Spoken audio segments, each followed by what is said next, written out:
অন্তর্বর্তী সরকারের প্রধান উপদেষ্টা হিসেবে দায়িত্ব নেওয়ার পর প্রথমবারের মতো যুক্তরাষ্ট্রে যাচ্ছেন ডক্টর মোহাম্মদ ইউনূস। নিউ ইয়র্কে জাতিসংঘ সাধারণ অধিবেশনে তার সফরসঙ্গী হচ্ছেন ৫৬ জন।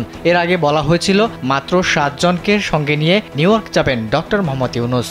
শনিবার দুপুরে পররাষ্ট্র মন্ত্রণালয়ে জাতিসংঘের ৭৯তম অধিবেশনে বাংলাদেশের অংশগ্রহণ নিয়ে আয়োজিত সংবাদ সম্মেলনে পররাষ্ট্র উপদেষ্টা তৌহিদ হোসেন জানান, বর্তমান সরকার ব্যয় সংকোচ এবং অপ্রয়োজনীয় খরচ না করার সিদ্ধান্ত নিয়েছে। তিনি বলেন, জাতিসংঘের ৭৩তম সাধারণ অধিবেশনে বাংলাদেশের প্রধানমন্ত্রীর বহরে ছিলেন ৩৪৪ জন। ৭৪তম অধিবেশনে এর সংখ্যা ছিল ৩৩৫ জন। করোনার সংক্রমণ বিশ্বব্যাপী ছড়াতে থাকলে ৭৫তম অধিবেশন অনুষ্ঠিত হয় ভার্চুয়ালি। ২৫০টিরও বেশি ডিজাইন অপশন নিয়ে ওয়ালটন স্মার্ট ফ্রিজ, বোঝে আপনার প্রয়োজন।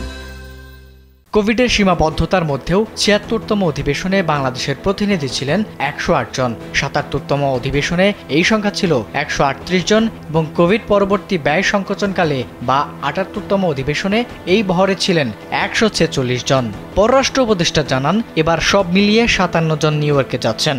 তার মধ্যে বড় অংশ নিরাপত্তা এবং প্রেস। নিতান্ত প্রয়োজন কেবল তারাই এই দফায় সফরসঙ্গী হচ্ছেন প্রধান উপদেষ্টার।